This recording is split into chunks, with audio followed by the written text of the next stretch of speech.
सभी साथियों को मेरी तरफ से नमस्कार। साथियों, एक बार फिर से आपका अपने चैनल पर स्वागत है। तो साथियों, अपने जो सेकंड ग्रेड ग्रुप सी का जो पेपर है उसका सॉल्यूशन कर रहे हैं और आज अपने उस पेपर के सॉल्यूशन का ये दूसरा पार्ट है। पहले पार्ट में अपने 40 तक क्वेश्चन तक अपने सॉल्यूशन है वो कर चुके हैं। आज हम 41 से लेकर के जितने जीके के क्वेश्चन हैं 40 क्वेश्चन और हैं। सेकंड ग्रेड के एग्ज़ाम में 80 क्वेश्चन जीके के पूछे जाते हैं, 20 क्वेश्चन में साइकोलॉजी रहती है। तो 40 क्वेश्चन अपने कर चुके हैं और आज अब नेक्स्ट 40 क्वेश्चन है वो जीके करने जा रहे हैं। तो यदि आपको वीडियो अच्छा लगे तो आप वीडियो को लाइक और शेयर अवश्य करें और जो साथी चैनल पर पहली बार वीडियो देख रहे हैं वो चैनल को सब्सक्राइब कर लें और अपने चैनल पर पुराने पेपर्स के साथ कक्षा 10 की अपने जो आरबीएससी की बुक है उसका भी अध्ययन कर रहे हैं लगातार। तो आइए शुरुआत करते हैं आज के वीडियो की और देखते हैं नेक्स्ट 41वां question. Paper group C second grade का एग्ज़ाम 2023 में जो हुआ था उसका यह पेपर है। तो देखिए साथियों, 41 नंबर क्वेश्चन आपके सामने है। निम्नलिखित में से कौन सा देश 2021-22 यानी अप्रैल नवंबर 21-22 में जो अप्रैल नवंबर से के बीच की जो अवधि है उसके बारे में यहाँ पर पूछा गया है। अवधि के दौरान भारत के आयात स्थलों में शीर्ष सूचीबद्ध था। तो साथियों, इस क्वेश्चन का आंसर हो जाएगा चाइना के साथ उस वक्त सर्वाधिक है वो आयात हो रहा था। नेक्स्ट क्वेश्चन देखिए साथियों, 42 नंबर क्वेश्चन है साथियों अपने। 1919 के अधिनियम ने भारत में पहली बार किस व्यवस्था की शुरुआत की? तो ये पॉलिटिकल से संबंधित क्वेश्चन है। तो साथियों, 1919 के अधिनियम ने भारत में पहली बार किस व्यवस्था की शुरुआत की? तो ऑप्शन आपके सामने है प्रत्यक्ष निर्वाचन, वयस्क मताधिकार, संघीय न्यायालय और प्रांतीय स्वायत्तता। तो साथियों, यहाँ पर आपका आंसर होगा प्रत्यक्ष निर्वाचन की शुरुआत की गई थी। तो ऑप्शन 1 नंबर आपका आंसर होगा। नेक्स्ट क्वेश्चन देखिए साथियों, भारत शासन अधिनियम 1935 के अनुसार प्रस्तावित संघीय विधायिका के उच्च सदन का नाम क्या था? तो ऑप्शन आपके सामने है federal chamber of provinces, council of state, council of states और चैम्बर ऑफ प्रिंसेस। तो साथियों, यहाँ पर जो आपका आंसर होगा काउंसिल ऑफ स्टेट है वो उसे उच्च सदन का नाम था। Council of state option number 2 आपका यहाँ पर आंसर होगा। नेक्स्ट क्वेश्चन है साथियों, कैबिनेट मिशन योजना के अनुसार संविधान सभा का गठन कब हुआ? काफ़ी महत्वपूर्ण क्वेश्चन है साथियों और बहुत बार ये पुराने पेपरों में पूछा जा चुका है। तो साथियों, कैबिनेट मिशन योजना के अनुसार संविधान सभा का जो गठन हुआ था वो नवंबर 1946 में हुआ था। तो 2 नंबर ऑप्शन यहाँ पर आपका आंसर होगा, नवंबर 1946। नेक्स्ट क्वेश्चन साथियों, जो 45 नंबर क्वेश्चन है इसमें जो मॉडल आंसर की आरपीएससी ने जारी की थी तो इसमें स्टार लगा हुआ था, यानी इस क्वेश्चन का कोई फिक्स आंसर है वो नहीं है। तो इस क्वेश्चन को अपने छोड़ करके आगे बढ़ रहे हैं। 46 नंबर क्वेश्चन देखते हैं। संविधान की उद्देशिका की कौन सी विशेषता निर्वाचित राष्ट्रपति द्वारा प्रकट होती है? तो ऑप्शन आपके सामने है संप्रभु, सेकुलर, गणतंत्र और समाजवादी। तो साथियों, यहाँ पर जो अपना आंसर होगा वो होगा 3 नंबर ऑप्शन गणतंत्र। इससे निर्वाचित राष्ट्रपति की विशेषता है वो प्रकट होती है। नेक्स्ट क्वेश्चन देखिए, जिसमें आपको सूची फर्स्ट को सूची सेकंड के साथ है वो मिलान करना है। तो इसमें थोड़ा सा अपने छोटा कर लेते हैं ताकि अपने सभी ऑप्शन है वो दिखाई दे। तो यहाँ पर देखिए साथियों, इसमें जो अपने मिलान करेंगे तो वो इस प्रकार से करेंगे। पहला होगा साथियों, उम्मीदवारों के पूर्व आचरण के संबंध में जानने का मताधिकार। तो ये होगा साथियों अनुच्छेद, ये 4 नंबर ऑप्शन इसके साथ मेल होगा, अनुच्छेद 19 के या फिर ए आप बोल सकते हैं। इसके बाद में है साथियों एकांतता का अधिकार। ये होगा साथियों अनुच्छेद 21 के अंतर्गत, यानी 3 नंबर ऑप्शन से ये मेल खाएगा। इसके बाद में शिक्षा का अधिकार, ये अनुच्छेद 21 ए के अंतर्गत आता है, तो इसमें 2 नंबर। और चौथा है डी में मानव दुर्व्यापार का प्रतिषेध, ये दिया गया है साथियों अनुच्छेद 23 के अंतर्गत, यानी 1 नंबर ऑप्शन होगा। तो 4, 3, 2, 1 जिस ऑप्शन में है वो अपना आंसर होगा। तो इसको अपने थोड़ा सा बड़ा कर लेते हैं। तो देखिए साथियों 4, 3, 2, 1। तो यहाँ पर साथियों ये दिए गए हैं 2 नंबर ऑप्शन में, यहाँ पर आपका 2 नंबर ऑप्शन है वो आंसर होगा। चलते हैं साथियों नेक्स्ट क्वेश्चन पर, और नेक्स्ट क्वेश्चन है वो आपके सामने है 48 नंबर क्वेश्चन। निम्नलिखित में से क्या है वो स्वतंत्रता के मूल अधिकार में शब्द से शामिल नहीं है? तो 4 ऑप्शन आपके सामने हैं, इसमें 3 शामिल है और 1 शामिल नहीं है। तो संघ बनाने की स्वतंत्रता ये शामिल है, अभिव्यक्ति की स्वतंत्रता ये भी शामिल है, और शांतिपूर्वक सम्मेलन की स्वतंत्रता, ये भी शामिल है। तो एक ऑप्शन और बच गया अंतःकरण की स्वतंत्रता। तो साथियों यहाँ पर 48 में 3 नंबर ऑप्शन है वो आपका आंसर होगा। अंतःकरण की स्वतंत्रता है वो मूल अधिकार में शब्द से शामिल नहीं है। नेक्स्ट क्वेश्चन देखिए साथियों 49 नंबर क्वेश्चन, इसको भी अपने थोड़ा छोटा कर लेते हैं, इसमें ऑप्शन बड़े हैं। तो इसमें आपको बताना है कि निम्नलिखित में से कौन भारत के संविधान के भाग 4 क में सम्मिलित जो नहीं है, वो आपको कथन यहाँ पर अलग करना है। तो देखिए साथियों इसमें पहला कथन है, हमारी सामाजिक संस्कृति की गौरवशाली परंपरा की रक्षा करना भारत के प्रत्येक नागरिक का कर्तव्य है। ये बात बिल्कुल सही है। हिंसा से दूर रहना भारत के प्रत्येक नागरिक का कर्तव्य है, ये भी सही है। तीसरा है, प्राकृतिक पर्यावरण की रक्षा करना भारत के प्रत्येक नागरिक का कर्तव्य है, ये भी सही है।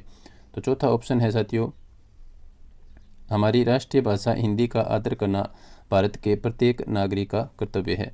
ये साथियों संविधान के भाग 4 क में जो शामिल है उसमें सम्मिलित इसको नहीं किया गया है। तो इसमें आपका यहाँ पर आंसर होगा ऑप्शन नंबर 4। ये मॉडल आंसर की के आधार पर अपने साथियों इस पेपर का सॉल्यूशन है वो कर रहे हैं, क्योंकि फाइनल आंसर की है वो जब परीक्षा परिणाम जारी होगा उसके बाद जारी की जाती है। तो मॉडल आंसर की में जो आरपीएससी ने आंसर बने हैं उसके आधार पर अपने इस पेपर का सॉल्यूशन कर रहे हैं। चलते हैं साथियों नेक्स्ट क्वेश्चन पर, और नेक्स्ट क्वेश्चन है वो आपके सामने है, निम्नलिखित में से किस या किन राज्य नीति के निर्देशक सिद्धांत या फिर सिद्धांतों को भारत के संविधान में अलग अलग संविधान संशोधन द्वारा सम्मिलित किया गया है। तो कौन कौन से हैं वो आपको बताने हैं, फिर आपको इनमें से कोट है वो सिलेक्ट करना है। तो देखिए साथियों यहाँ पर जो आपके सामने ऑप्शन है उसमें समान न्याय तथा निःशुल्क विधिक सहायता ये इसमें शामिल है, और इसके बाद में सहकारी समितियों का उन्नयन ये भी इसमें शामिल है। तो साथियों और सी है काम का अधिकार, ये इसमें शामिल नहीं है। तो 1 और 2 जिस ऑप्शन में है वो अपना आंसर होगा। तो साथियों यहाँ पर 3 नंबर में ए और बी शामिल किया गया है, दिए गए हैं, तो आपका 3 नंबर ऑप्शन इस क्वेश्चन का आंसर होगा। इसके बाद में नेक्स्ट क्वेश्चन पर अपने पहुँच चुके हैं, और साथियों मैं आपको बता दूं कि ये जो मॉडल आंसर की जारी की गई है उसके बाद आपसे आपत्तियां भी मांगी गई हैं कि कौन से क्वेश्चन का आंसर है वो आपके नज़रों में सही नहीं है, तो उसकी आप आपत्ति लगा सकते हैं। तो मॉडल आंसर की के आधार पर ही अपने पेपर सॉल्यूशन है वो कर रहे हैं, वो मैं आपको बताकर आगे बढ़ रहा हूँ ताकि आपको पता रहे कि किस आंसर की के आधार पर है वो पेपर सॉल्यूशन करवाया जा रहा है। तो नेक्स्ट देखिए साथियों, भारत के राष्ट्रपति की पदावधि के संबंध में निम्नलिखित कथनों में से कौन सा सही नहीं है वो आपको यहाँ पर बताना है। तो देखिए साथियों, राष्ट्रपति अपने पद धारण की तारीख से 5 वर्ष की अवधि तक पद धारण करेगा, ये बात बिल्कुल सही है। इसके बाद में संविधान का अतिक्रमण करने पर राष्ट्रपति को अनुच्छेद 61 में उपबंधित रीति से चलाए गए महाभियोग द्वारा पद से हटाया जा सकेगा, ये बात भी सही है। और चौथा है, राष्ट्रपति अपने पद की अवधि समाप्त हो जाने पर भी तब तक पद धारण करता रहेगा जब तक उसका उत्तराधिकारी अपना पद ग्रहण नहीं कर लेता। ये तो तीनों कथन है वो सत्य है। तो इसमें जो असत्य कथन है वो साथियों 2 नंबर जो आपका कथन है ये असत्य है, और यही आपका आंसर होगा। तो क्या लिखा है इसमें, राष्ट्रपति भारत के मुख्य न्यायाधीश को संबोधित अपने हस्ताक्षर सहित लेख द्वारा अपना पद त्याग कर सकेगा, ये बात गलत है। राष्ट्रपति अपना जो त्याग पत्र है वो उपराष्ट्रपति को सौंपता है, मुख्य न्यायाधीश को नहीं। तो ये गलत कथन है, इसमें 2 नंबर आपका आंसर होगा। चलते हैं साथियों नेक्स्ट क्वेश्चन पर, और नेक्स्ट क्वेश्चन वो आपके सामने है।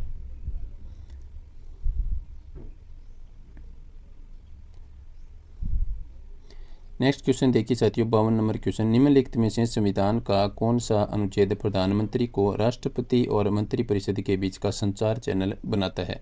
ये महत्वपूर्ण क्वेश्चन है साथियों, पॉलिटिकल का क्वेश्चन है। तो देखिए अनुच्छेद आपके सामने दिए गए हैं, अनुच्छेद 74, 75, अनुच्छेद 77 और 78।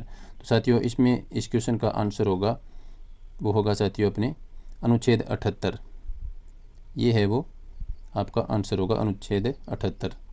तो अनुच्छेद 78 में क्या दिया गया है, यह संविधान का वह अनुच्छेद है जो प्रधानमंत्री को राष्ट्रपति और मंत्रिपरिषद के बीच का संचार चैनल बनाता है।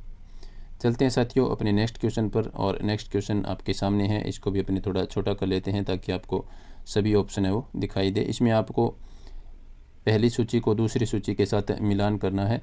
तो इसमें देखिए साथियों इसको अपने थोड़ा और छोटा कर लेते हैं। तो साथियों यहाँ पर आपको पहली सूची के साथ आखिरी सूची का है वो मेल करना है। 53 नंबर क्वेश्चन अपने यहाँ पर कर रहे हैं।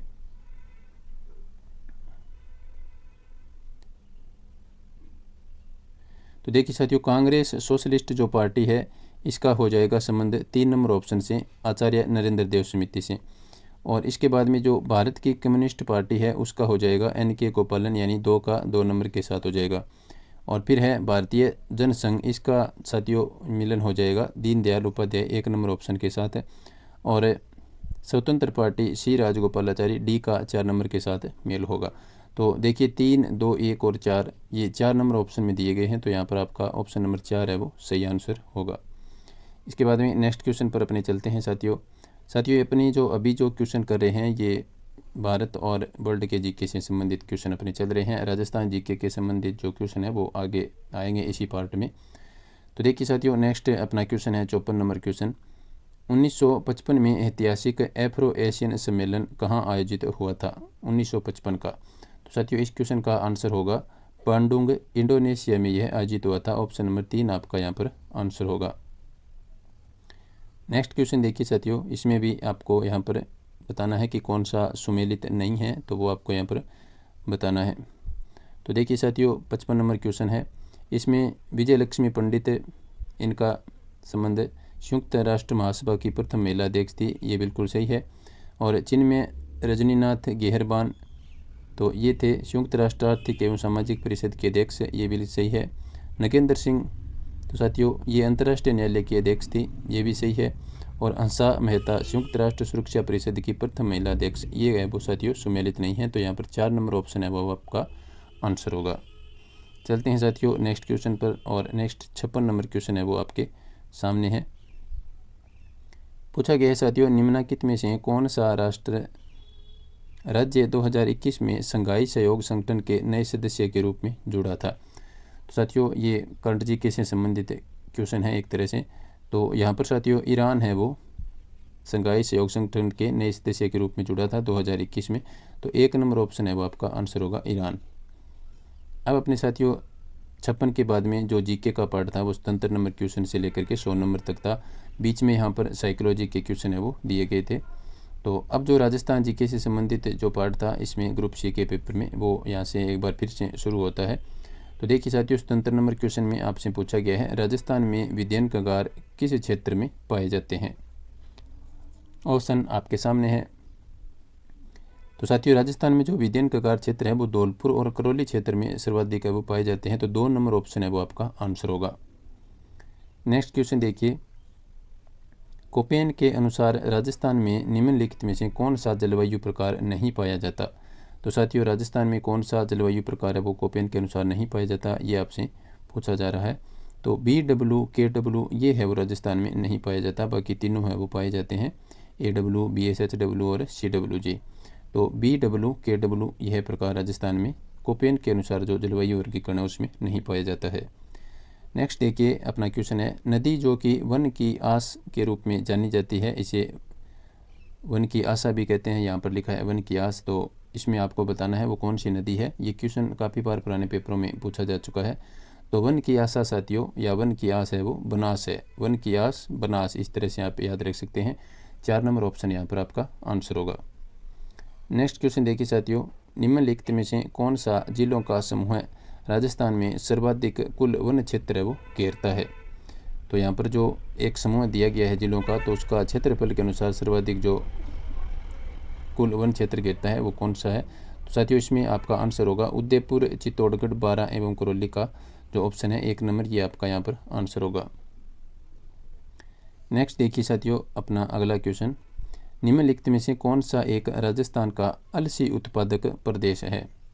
तो राजस्थान में साथियों जो सर्वाधिक अलसी का उत्पादन है वो हाड़ौती प्रदेश में होता है। ये क्वेश्चन काफ़ी बार पुराने पेपरों में पूछा गया है। तो अलसी का जो उत्पादक प्रदेश है वो राजस्थान में हाड़ौती प्रदेश है। नेक्स्ट अपने क्वेश्चन पर पहुंच चुके हैं 82 नंबर क्वेश्चन, कौन सा सही कथन है वो नहीं है, वो आपको यहाँ पर बताना है। तो देखिए साथियों 82 नंबर क्वेश्चन में रथ प्रदेश में गोवंश प्रमुख पशुधन है, ये बात बिल्कुल सही है। और इसके बाद में सिरोही, जालौर और पाली जिले कांकरेज पशुधन प्रदेश के भाग है, ये भी सही है। और नागौर पशुधन प्रदेश बैलों के लिए प्रसिद्ध है, ये बात सही है। तो इसमें जो 2 नंबर ऑप्शन है वो सम्मिलित नहीं है, उसमें लिखा है साथियों मध्य राजस्थान मालवी पशुधन प्रदेश में सम्मिलित है, तो ये गलत है साथियों। इसमें मध्य राजस्थान है वो मालवी पशुधन प्रदेश में नहीं आता, तो 2 नंबर यहाँ पर सही नहीं है। नेक्स्ट क्वेश्चन देखिए साथियों, राजस्थान में भील जनजाति द्वारा मैदानी भागों में की जाने वाली कृषि कहलाती है। ये महत्वपूर्ण क्वेश्चन है और काफ़ी बार पुराने पेपरों में पूछा जाता है। तो साथियों, जो मैदानी भागों में भील जनजाति के द्वारा जो कृषि की जाती है उसको दजिया कहते हैं, और पहाड़ी भागों में जो की जाती है उसे चिमाता कहा जाता है। तो यहाँ पर मैदानी भागों का पूछा है, तो इसका आंसर होगा ऑप्शन नंबर 2 दजिया। नेक्स्ट क्वेश्चन देखिए साथियों, ये जनगणना से संबंधित क्वेश्चन है, और मैं आपको बता दूं कि जनगणना से या जनसंख्या से संबंधित महत्वपूर्ण जो 20 क्वेश्चन है उसका वीडियो अपने हाल ही में अपलोड किया गया है, तो वो वीडियो आप अवश्य जा करके देखें। टॉप 20 जनसंख्या से संबंधित क्वेश्चन, उसमें ये लगभग सारे फैक्टर वो दिए गए हैं जो अक्सर एग्जाम में घूम फिर करके पूछे जाते रहे हैं। तो 84 नंबर क्वेश्चन में आपको देखना है साथियों, निम्नलिखित में से कौन सा कथन राजस्थान में लिंगानुपात के बारे में जनगणना 2011 के अनुसार सही नहीं है, वो आपको बताना है। तो देखिए साथियों, ग्रामीण लिंगानुपात है वो 933 था। तो यहाँ पर साथियों जो पहला कथन है वो बिल्कुल सही है, ग्रामीण लिंगानुपात 933। नगरीय लिंगानुपात 914, ये भी बिल्कुल सही है। तीसरा कथन है साथियों, बाल लिंगानुपात 0 से 6 आयु 898 यहाँ पर दिया गया है, ये बात बिल्कुल गलत है। तो इसमें 3 नंबर ऑप्शन आपका आंसर होगा। और चौथा ऑप्शन भी अपने देख लेते हैं, बाल लिंगानुपात 0 से 6 आयु समूह बांसवाड़ा में सर्वाधिक था, ये बात भी बिल्कुल सही है। ये चारों ही फैक्ट साथियों अपने उस वीडियो के अंतर्गत शामिल किए गए हैं, और यही एग्जाम में घूम फिर करके पूछे जाते हैं। जो टॉप जनसंख्या से संबंधित 20 क्वेश्चन है उसका वीडियो अपने चैनल पर डाला गया है, तो वो आप एग्ज़ाम देने से पहले अवश्य देखें। आपका मात्र 15 मिनट में जनसंख्या का टॉपिक है वो रिवाइज हो जाएगा। तो इसमें साथियों जो बाल लिंगानुपात है राजस्थान में वो 888 पाया जाता है, तो ये आपका यहाँ पर सही होगा, जबकि यहाँ पर दिया है 898, तो ये कथन आपका गलत है। नेक्स्ट देखिए साथियों, अपने 85 नंबर क्वेश्चन पर अपने पहुंच चुके हैं, और 85 नंबर क्वेश्चन है साथियों, राजस्थान के कौन से जिलों में बृहत उद्योगों की सर्वाधिक संख्या पाई जाती है। तो राजस्थान में जो बृहत उद्योग है वो कौन से जिले में सर्वाधिक पाए जाते हैं। तो साथियों अलवर में राजस्थान में जो बृहत उद्योगों की संख्या सर्वाधिक है, 1 नंबर ऑप्शन यहाँ पर आपका आंसर होगा। नेक्स्ट 86 नंबर क्वेश्चन पर अपने साथियों पहुँच चुके हैं, इसमें आपको कूट का मिलान करना है। तो देखिए साथियों, यहाँ पर जो आपके सामने ऑप्शन है वो दिए गए हैं।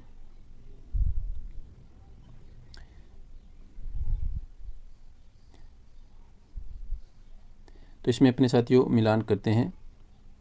घना पक्षी बिहार ये कहाँ पर स्थित है साथियों, ये अलवर सर्किट में आता है, तो इसमें 3 नंबर ऑप्शन के साथ इसको मिलान करेंगे। और गागरोन का किला साथियों ये हाड़ौती सर्किट में आता है, तो 4 नंबर के साथ इसको मिलान कर देंगे। और ब्रह्म मंदिर है साथियों, ये जयपुर सर्किट में आता है, तो इसका 2 नंबर के साथ मिलान होगा। और गणेश्वर उत्खनन स्थल है ये शेखावाटी प्रदेश में आता है, तो इसमें 1 नंबर के साथ मिलान कर देंगे। तो अब अपने आंसर हो गए 3 4 2 1। तो कौन से ऑप्शन में है ये 3 4 2 1, ये तीसरे ऑप्शन में दिए गए हैं साथियों, तो 3 नंबर ऑप्शन यहाँ पर आपका आंसर होगा। नेक्स्ट क्वेश्चन आपके सामने है साथियों, निम्नलिखित में से किस सभ्यता को धूलकोट भी कहा जाता है। ये महत्वपूर्ण क्वेश्चन है साथियों, और बहुत बार पुराने पेपरों में ये रिपीट हुआ है। तो धूलकोट किसको कहा जाता है, तो साथियों आहड़ सभ्यता को धूलकोट कहा जाता है, 2 नंबर ऑप्शन आपका आंसर होगा। नेक्स्ट देखिए, निम्नलिखित में से कौन सी सभ्यता कांतली नदी के उद्गम पर स्थित है। तो कांतली नदी के उद्गम पर जो स्थित सभ्यता है साथियों वो है गणेश्वर सभ्यता, ये 3 नंबर ऑप्शन यहाँ पर आपका आंसर होगा। नेक्स्ट क्वेश्चन है, रणथंभौर के चौहान राजवंश का संस्थापक कौन था। जेतर सिंह, हमीर, वीरनारायण, गोविंदराज, ये ऑप्शन आपके सामने है। तो रणथंभौर के चौहान वंश का जो राजवंश का संस्थापक था साथियों वो गोविंदराज था, 4 नंबर ऑप्शन आपका आंसर होगा। हल्दी घाटी का प्रसिद्ध युद्ध का मैदान किस जिले में स्थित है। तो साथियों यह मैदान है वो आपको पता है राजसमंद जिले में स्थित है, तो 3 नंबर ऑप्शन आपका आंसर होगा। 1857 की क्रांति के समय मेवाड़ के महाराणा कौन थे। तो साथियों मेवाड़ के महाराणा थे 1857 की जो क्रांति हुई थी उस समय महाराणा स्वरूप सिंह है वो मेवाड़ के महाराणा थे, 2 नंबर ऑप्शन आपका आंसर होगा। ये क्वेश्चन काफ़ी बार पुराने पेपरों में पूछा गया है, महत्वपूर्ण क्वेश्चन है। नेक्स्ट देखिए साथियों, मोतीलाल तेजावत का जन्म कहाँ पर हुआ। तो साथियों यहाँ पर जो आपका ऑप्शन होगा, इनका जो मोतीलाल तेजावत का जन्म है वो साथियों कोलियारी गांव में हुआ था, 1 नंबर ऑप्शन आपका यहाँ पर आंसर होगा। इनका जन्म स्थान कोलियारी गांव है। नेक्स्ट देखिए साथियों अपने महत्वपूर्ण क्वेश्चन, उदयपुर में स्थापित देश हितैषणी सभा का मुख्य उद्देश्य क्या था? तो देश हितैषणी सभा है साथियों, इसका स्थापना वर्ष भी आप याद रखें और इसका मुख्य उद्देश्य क्या था? तो वो था साथियों विवाह संबंधित कठिनाइयों का समाधान करना।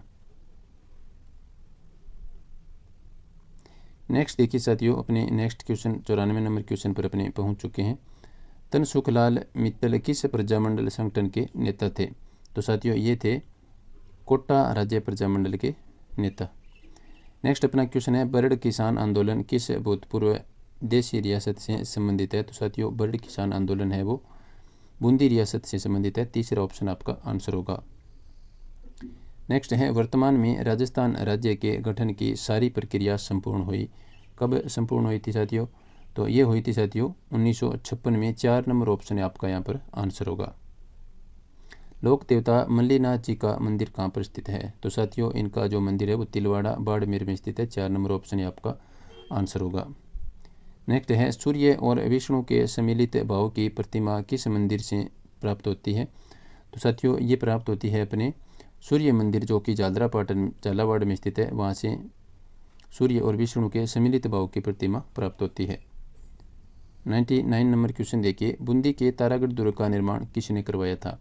तो साथियों इसमें आपका आंसर होगा राव बर सिंह के द्वारा बूंदी के तारागढ़ का निर्माण करवाया गया था। नेक्स्ट देखिए, महिला चित्रकारों द्वारा या फिर महिला चित्रकारों कमला और इलायची के नाम किस चित्रशैली से संबंधित है? तो साथियों ये महत्वपूर्ण क्वेश्चन है और बहुत बार ये पूछा गया है, रीट में भी ये पूछा गया था। तो कमला और इलायची है वो साथियों ये महिलाएं साथियों नाथ द्वारा चित्रशैली से संबंधित है। जो जितने भी चित्रशैलियाँ और उनके कलाकार हैं उनको आप अच्छी तरह से याद कर लें, एग्जाम में यहाँ से क्वेश्चन पूछा जाता है। तो साथियों यहाँ पर इस प्रकार से अपने 100 क्वेश्चन ग्रुप सी का जो पेपर था उसके पूरे हो चुके हैं। और नेक्स्ट अपना वीडियो रहेगा ग्रुप डी का जो क्वेश्चन पेपर है उसको भी अपने 2 पार्ट में करेंगे। तो आप चैनल को यदि सब्सक्राइब नहीं किया है तो सब्सक्राइब कर लें और वीडियो को आप अपने साथियों को अवश्य शेयर करें, खास करके जिनका 30 जुलाई को एग्ज़ाम है वो लोग। वीडियो देखने के लिए सभी साथियों का धन्यवाद। नमस्कार।